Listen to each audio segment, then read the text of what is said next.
আসসালামু আলাইকুম।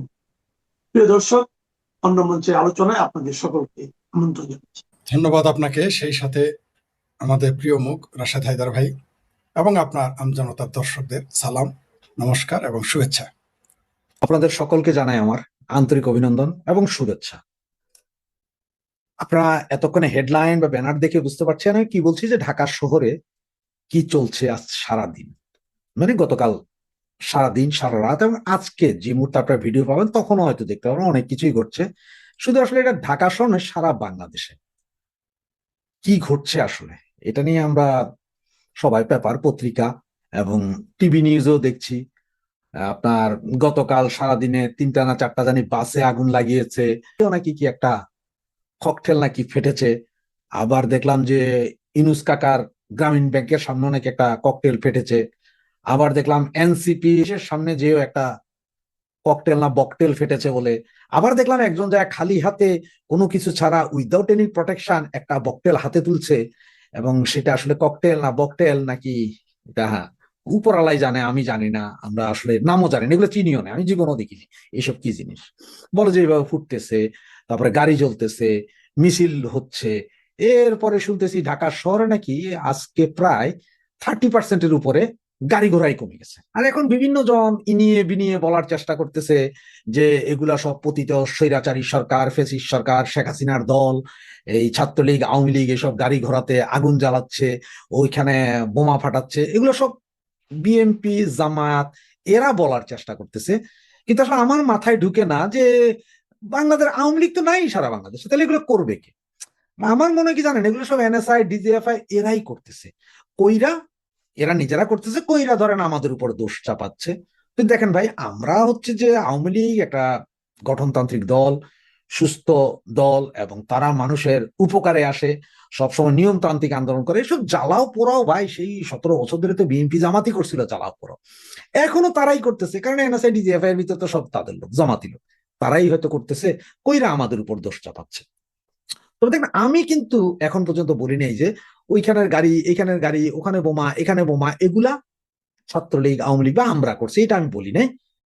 আপনি যে কথাটা আলোচনায় আনলেন, সারা বাংলাদেশে এই বিষয়টা নিয়ে যারা রাজনীতি বোঝেন, যারা বোদ্ধা, তারা সকলেই চিন্তিত এবং ব্যথিত, মর্মাহত, বিস্মিত। আমরা অবাক হয়ে লক্ষ্য করলাম যে শুধু এখানে কিন্তু শুধু আমেরিকার দিবস পালন করা হয় নাই, এই বাংলাদেশে কিন্তু পাকিস্তান দিবসও পালন করা হয়েছে, আমরা দেখেছি। এখন দেখতেছি ঠিক যখন তারা তেহরানে ইরানের নিহত হওয়া যে খোমেনি, ইরানিদের যে নেতা, তার জানাজায় তারা অংশগ্রহণ করলো একই সাথে। সরকার এবং সরকারের বিরোধী দল, মানে সরকারি বিরোধী দল, বিরোধী দল বলি নাই, সরকারি বিরোধী দল একই সাথে জানাজায় গেল। তাকে মেরেছে কে? আমেরিকা এবং ইসরায়েল। বাংলাদেশে আমরা দেখেছি ছাত্র শিবির,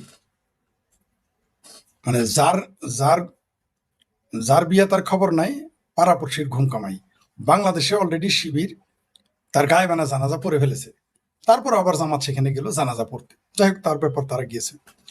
অদ্ভুত ব্যাপার, তার পরের দিনের যে ঘটনাটা ঘটলো, যে বাংলাদেশের পবিত্র সংসদের দক্ষিণ প্লাজায়, মহান সংসদের দক্ষিণ প্লাজায় আমেরিকার দিবস পালন করা, স্বাধীনতা দিবস, জাতীয় দিবস পালন করা হলো। আমরা দেখলাম, আপনি যাদের নাম বললেন তারা হচ্ছে এই রাষ্ট্রের অতি গুরুত্বপূর্ণ ব্যক্তি, নয় শুধু গুরুত্বপূর্ণ ব্যক্তি, অতি গুরুত্ব আমরাও পেয়ে যেতে পারি, কিন্তু অতীব গুরুত্ব আমাদেরও আছে, আমরা দেশের নাগরিক, কিন্তু তারা সকলে মানে অতীব গুরুত্ব এবং তাদের সাংবিধানিক পদ পাওয়া। যেমন আপনি বলেন বিরোধী দলীয় চিফ হুইপ, তারপরে আপনার সহকারী স্পিকার, স্বরাষ্ট্রমন্ত্রী, পররাষ্ট্রমন্ত্রী। আমার এখন রুমিন ফারহানার কথাটা মনে পড়ছে। তিনি নাকি বলেছিলেন যে বাংলাদেশের প্রধানমন্ত্রী লন্ডনের, পররাষ্ট্রমন্ত্রী আমেরিকার, স্বরাষ্ট্রমন্ত্রী ভারতের, বিরোধী দল পাকিস্তানের। তাই যদি হয়ে থাকে তাহলে তো ঠিকই আছে, কারণ এই দেশটা তো আর বাংলাদেশ নেই। তবে আমি অবাক হয়ে গেলাম যে এই দেশটা কি এখন আমেরিকা হয়ে গেল, নাকি বাংলাদেশ আমেরিকা হয়ে গেল, না আমেরিকা বাংলাদেশ হয়ে গেল, এটা আমি বুঝতে পারলাম না। এখন কি আমেরিকানরা রোহিঙ্গাদের মতো বাংলাদেশি পাসপোর্ট পাবে, নাকি বাংলাদেশিরা আমেরিকানের মতো পাসপোর্টধারী হবে? বুঝে উঠতে পারলাম না। সবচেয়ে হাস্যকর ব্যাপার এবং উদ্বেগের বিষয় একই সাথে, এখানে পাকিস্তান দিবস পালন করা গেল, এখানে আমেরিকার দিবস পালন হলো, স্বাধীনতা দিবস। ধরেন কালকে যদি আমি আর রাশেদ ভাই আসলেন ফ্রান্সের দিবস পালন করতে, আমি আসলাম ভারতের দিবস পালন করতে। রাশেদ ভাইয়ের হয়তো একটু একটু গালাগালি করবে, কিন্তু পুরো বাংলাদেশ হই হই রই রই পড়ে যাবে। এই যে দেখো, ভারত বাংলাদেশ দখল করে ফেলেছে, অখণ্ড ভারতে ঢুকে পড়েছে বাংলাদেশ। কিন্তু এখন কেউ বলতেছে না এটা অখণ্ড পাকিস্তানে ঢুকে যাচ্ছে, অথবা বলে ফেলছে না এটা এখন আমেরিকার গোলাম হয়ে যাচ্ছে। কারণ আমেরিকার তো এত পাগল হয় নাই আমাদের নিয়ে যাবে, আমাদের গোলাম হিসেবে তারা ট্রিট করতে পারে। বাংলাদেশ এখন আমেরিকার কলোনি, চাইনিজ কলোনি, পাকিস্তানের কলোনি, তুরস্কের কলোনি, এই হিসেবে সমাজে, রাষ্ট্রে, পৃথিবীর বুকে তারা তুলে ধরতেছে। তার সর্বশেষ প্রমাণ হচ্ছে সংসদের দক্ষিণ প্লাজায় আমেরিকার স্বাধীনতা দিবস পালন করার মাধ্যমে আমরা দেখতে পেলাম তা। কতটুকু রাজনৈতিকভাবে দেউলিয়া হলে এটা সম্ভব? কতটুকু রাজনৈতিকভাবে দেউলিয়া হলে আপনি কল্পনা করতে পারেন? মানে প্রভুর যদি জুতা, মানে তার জুতা আমেরিকার, আপনি দেখেছেন আমাদের রাজনীতি, আমাদের হিম্মত, আমাদের পররাষ্ট্র নীতি কত দুর্বল, এবং আমরা কত বড় গোলাম ইবনে গোলাম। শুধু গোলাম না, গোলাম ইবনে গোলাম। কারণ খোদ পাকিস্তানি তো আমেরিকার গোলাম, আমরা হচ্ছি পাকিস্তানের গোলাম। তাহলে আমরা হচ্ছি গোলাম ইবনে গোলাম বর্তমান বাংলাদেশের। এইখানে ডোনাল্ড ট্রাম্পের নামে একটা মহিষের নাম রাখা হয়েছে, তাকে কিন্তু কোরবানি দেওয়ার সাহস কারো মুরদে কোলায় নেই। তখন ধর্মও খত্রমে যায় নাই, বাংলাদেশের জাতীয়তাবাদে খত্রমে যায় নাই। কিন্তু ভারতের কোনো গরুর নাম যদি রাখা হইতো, বা কোনো মহিষের নাম যদি রাখা হইতো, নরেন্দ্র মোদী, অমিত শাহ, হেমন্ত বিশ্ব শর্মা, শুভেন্দু অধিকারী, নিজের পক্ষে শেখ ফরিদ যদি রাখতো, তাহলে তাকে বেশি বেশি করে টুকরো করা হইতো এবং বেশি বেশি করে কাবাব বানানো হইতো, কিমা বানানো হইতো। আমাদের পররাষ্ট্র নীতি এতই দুর্বল যে একটা মহিষের নাম রাখলে তাকে 3টা ফ্যান দিয়ে 2টা ফ্যান দিয়ে বাতাস করে, তার পিছনে প্রতিদিন হাজার হাজার টাকা খরচ করে। তো আপনি সেই বাংলাদেশের মানুষ কিভাবে আমেরিকার গোলামি না করে থাকতে পারবে? কারণ তারা যে ইরানে গিয়েছে জানাজা পড়তে, এটা কিন্তু আমেরিকা ভালো চোখে দেখে নাই, এটা আবার এরা জানে। তার জন্যই তারা দ্রুত একটা বন্দোবস্ত করলো, জামাত, বিএনপি মিলে। আমি বলেছি না যে এটা হলো সরকারি দল এবং সরকারি বিরোধী দল, তারা মিলকে জুলকে এক। এরা যে আমেরিকার সাথে দাসখত দিয়ে এসেছে, এটা কিন্তু আমাদের যে তথাকথিত পররাষ্ট্রমন্ত্রী, তিনি খলিলুর রহমান ব্লেজার খলিল, তিনি কিন্তু আগেই বলে দিয়েছিলেন, এবং তাকে পররাষ্ট্রমন্ত্রী বানানোর পরেও কিন্তু একবার তিনি বলেছেন। তো আমাদের আসলে এখন রাজনৈতিক মেরুদণ্ড নাই, আমাদের কূটনীতি নাই। কারণ গোলাম উচ্চতায় যত বড় হোক, প্রশস্ততায় যত বড় হোক, বা যত সুন্দরী হোক, গোলামই থাকবে। গোলামের কোনো ক্ষমতা নেই। এই গোলামি প্রমাণ করার জন্য ওই যে মুসলেকা সরকার, যে আমি নামটা দিয়েছিলাম প্রথমে, এই সরকারকে আমি প্রথম বলি যে এটা মুসলেকা সরকার। এই মুসলেকা সরকার আবার প্রমাণ করে দিল যে তারা যে আমেরিকার গোলাম, সেটা প্রমাণ করার জন্যই তারা ওই কাজটা করেছে। যে বাবা গো, আমরা চাইনাতে গিয়েছি, বাবা গো, আমরা ইরানে গেছি, আমরা কিন্তু তোমারও গোলাম, মানে আমেরিকার গোলাম, এটা বোঝানোর জন্য তারা এই কাজটা করলো। তবে আপনাকে বলে রাখি, আমি কিন্তু বাংলাদেশে যেদিন মুক্তিযুদ্ধের পক্ষের সরকার আসবে, ভারতের স্বাধীনতা দিবস আমি পালন করব বাংলাদেশে। তখন দেখবেন আমাকে কি গালাগালিগুলোই না করে। কিন্তু এখন কিন্তু সব চুপ, মসজিদের মোল্লা চুপ, সিংকু বামেরা চুপ। শুনলাম যে সিংকু বামেরা নাকি কেউ একটু প্রতিবাদ করেছে যে কেন বাংলাদেশে আমেরিকার স্বাধীনতা দিবস পালন করে। তারা বুঝাই দিল, আমি ইরানে যতই যাই, চাইনাতে যতই যাই, যত চুক্তি করি, আমেরিকা আমি তোমার গোলাম, এটা বলে দিয়েছে। পাশাপাশি ভারতেরও ভয় দেখাইতেছে যে ভারত, আমাদের পাশে কিন্তু ইরান আছে, আমাদের পাশে চাইনা আছে, এই জায়গায় আমেরিকাও আছে, গোলামি করে প্রমাণ করে দিতেছে। কিন্তু এটা যে বুমেরাং হয়ে যাবে, এখন এটা কিন্তু সরাসরি রাষ্ট্রদ্রোহী, অর্থাৎ রাষ্ট্র নিজেই রাষ্ট্রদ্রোহী কাজ করবে। পৃথিবীতে এই ধরনের ঘটনা ভাই, তাহলে বিষয়টা একটু তাহলে অন্যদিকে যাই। সেটা হলো, এই যে বললেন বিষয়টা মার্কিন যুক্তরাষ্ট্র ভালো চোখে দেখছে না, তো ইরান কি যে চায়নার কাছে আশা করছেন যে বাংলাদেশের ওই তিস্তা ব্যারেজ করে দিবে, ওদিকে কি করিডোর বানাবে, আমাদের কি বলে মংলা বন্দরে বিনিয়োগ করবে, আরো কিছু প্রজেক্ট তো আছে 11টা। তো এই চায়না কি বিষয়টাকে কি ভালো চোখে দেখবে? শোনেন, আমাদের গ্রামেগঞ্জে একটা কথা আছে, দো দিল বান্দা কালেমা চোর, না পায় বেহেস্তে না পায় গোর। বাংলাদেশের দশা হবে তাই। আর একটু পরিষ্কার করে যদি বলি, একসাথে দুই নৌকায় পাড়া দেওয়া যাবে না, দুই পাড়া খাওয়া যাবে না। তো চায়নাকে খুশি করতে চেয়েছে, ইরানকেও খুশি করতে চেয়েছে, আমেরিকাও খুশি করতে চেয়েছে, আবার ভারতকেও খুশি করতে আবার 1000 কেজি আমও পাঠিয়েছে। তো এইরকম কূটনীতি, এটাকে যদি আপনি মনে করেন যে আমি মিলেমিশে থাকতেছি, এটা মিলেমিশে থাকা বলে না, এটাকে বলে কেচোর মতো মেরুদণ্ডহীন আপনি তাই এরকম করে চলতেছেন। এইটা করে আপনি মন পাবেন না, না আমেরিকার মন পাবেন, না চায়নার মন পাবেন, না ইরানের মন পাবেন। ইরান কিন্তু বিবৃতি দিয়েছিল যে বাংলাদেশ সরকারের ইরানের প্রেক্ষিতে বিবৃতিতে তারা সন্তুষ্ট নয়, প্রকাশ্যে বলেছে। চায়না বলেছে বাংলাদেশে কোনো বিদেশি শক্তির আভ্যন্তরীণ হস্তক্ষেপ মেনে নিবে না। আমেরিকা বলেছে বাংলাদেশে চায়নাকে ঠেকাতে তারা এসেছে। তার মানে বুঝতে পারতেছেন তো আমরা কোন দিকে যাচ্ছি? আমরা হয়ে গেছি এখন গনিমতের মাল, অথবা গরিবের সুন্দরী বউ সকলের ভাবি হয়ে গেছি। এটার ফলাফল আমাদের জন্য ভালো ফল বয়ে আনবে না।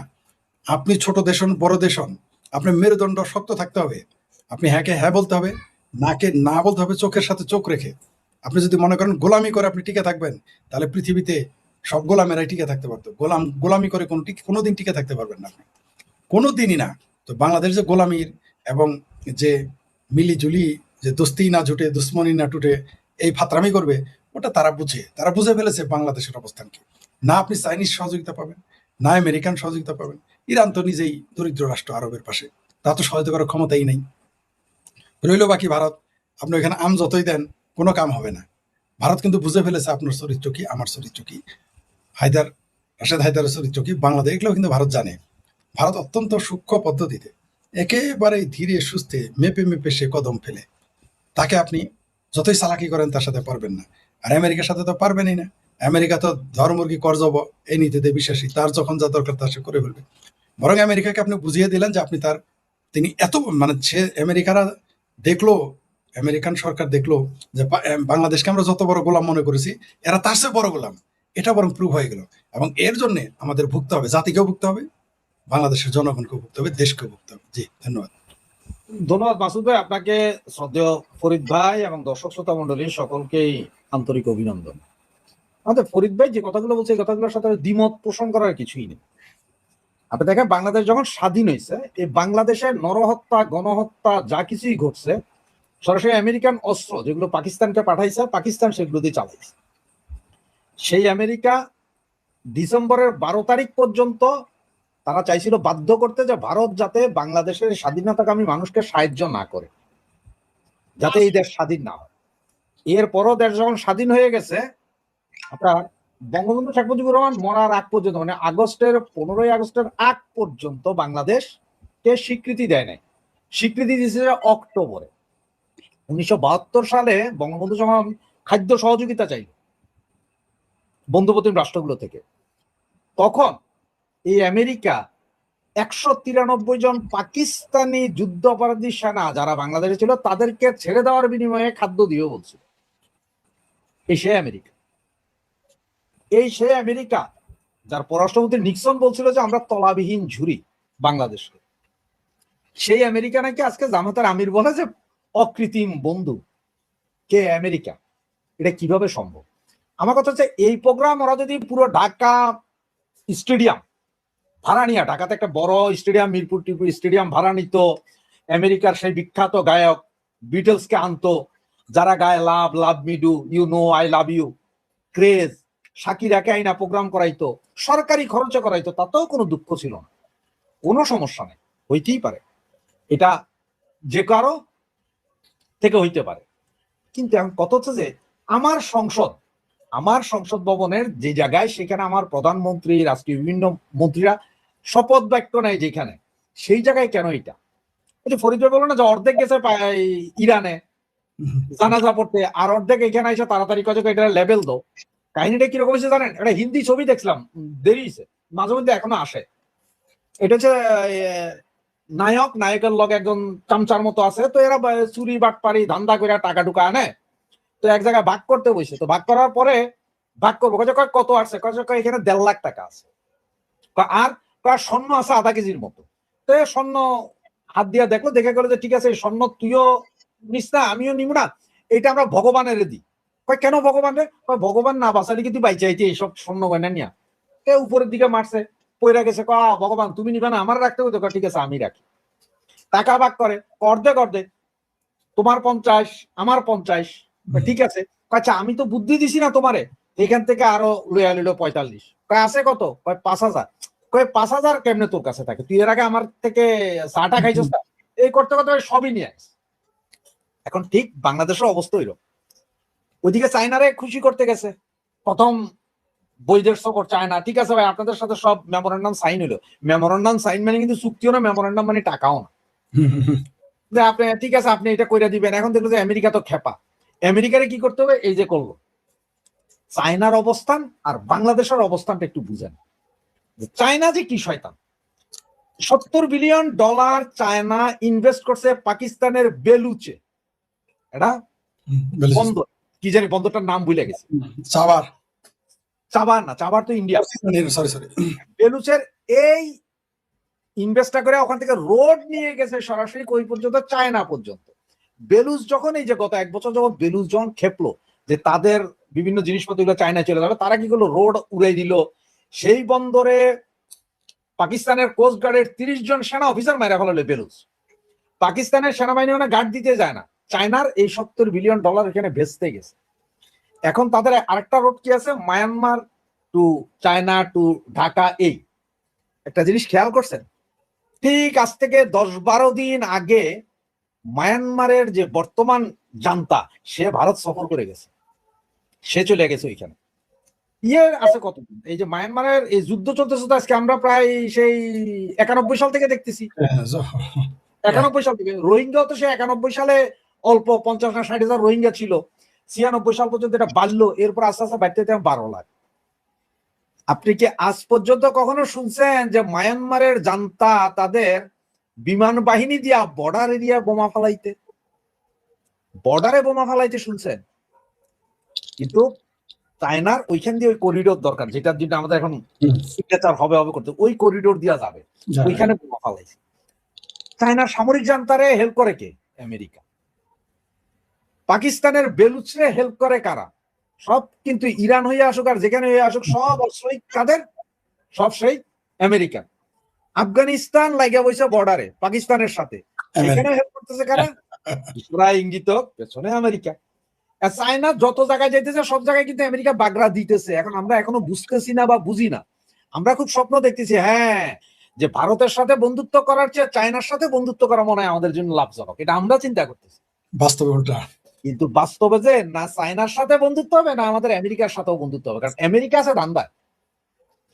ভারতের বাজেটে দেখেন বন্ধুপ্রতিম রাষ্ট্র যেগুলো আছে, বাংলাদেশ, নেপাল, তারপর আরো যা যা আছে, এদের জন্য আলাদা একটা বরাদ্দ থাকে, থোক বরাদ্দ, যেটাকে সহযোগিতা, মানে এইটা ফেরত দিতে হবে না, এই পয়সা আপনি প্রকল্প তৈরি করবেন, ভারত দিবে, খরচ করেন, হিসাবও নাই, দিতে হবে না। চায়না আজ পর্যন্ত এরকম কোন বাজেট আপনার জন্য বরাদ্দ দিছে ভাই? পাকিস্তান দিছে, পাকিস্তানের সংসদরা। এই যে 2 দিন আগে পত্রিকাতে পড়লাম যে পাকিস্তান থেকে চাউল আনতেছে, সেই চাউল পচা চাউল, যে চাউল এখানে আনা পর্যন্ত খাওয়া যাবে না। আমেরিকা থেকে গম আনতেছে $70 বেশি করে।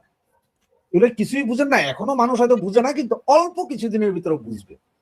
কারণ এই যে আমেরিকার তাবেদারি, মানে আমেরিকা যে বলছে না দিল্লি না ঢাকা, এতদিন কইছে দিল্লি না ঢাকা, ঢাকা ঢাকা, এখন কয় যে এই আজাদি না গোলামি, আমেরিকার পাচাটি। আমেরিকার পা চাটা মাত্র শুরু হয়েছে, সামনে আরো চাটাচাটি দেখবেন, মানে এই চাটাচাটির কোনো শেষ নাই। এখন আমাদের প্রধানমন্ত্রী সে তারেক রহমানের বাড়ির ভিতরে বা তারেক রহমানের কার্যালয়ের ভিতরেও আমেরিকান ফ্ল্যাগ ঝুলাইয়া স্বাধীনতা দিবস পালন করতে পারে, কোনো সমস্যা নেই, এটাও দেখতে থাকেন এবং দেখবেন। আজকের দিনে এই যে আজকে 6 ঘন্টা আগে কি হইলো পার্বত্য চট্টগ্রামে, শুট আউটে 3 জন নিহত, বিভিন্ন পত্রিকায় আছে, কিন্তু নেক্সট খবরটা দেয় নাই 13 জন সেনা অফিসার নিখোঁজ। কোথায় এরা? আমাদের 13 জন সেনা অফিসার কোথায়? 3 জন না নিহত হয়েছে শুট আউটে। তো সবকিছু মিলে বাংলাদেশের যে পরিস্থিতি, তাতে যতই দালালি করেন আর যাই করবেন করেন, জামাত ইয়ের দালাল, পাকিস্তানের দালাল, আমেরিকার দালাল, এটা সবাই জানে। কারণ এ যত ধরনের মৌলবাদী সংগঠন পৃথিবীতে আছে সবগুলার সৃষ্টিকর্তা হচ্ছে যে আমেরিকা। গতকালকে একটা খবর আর একটা ভিডিও সহ দিছে অনেক পত্রিকায়, সেখানে 5 জন ছেলেকে দেখা যাচ্ছে যাদেরকে মৌলবাদী কর্মকাণ্ডের কারণে গ্রেপ্তার। বুঝতে পারছি। ওরা কি জানি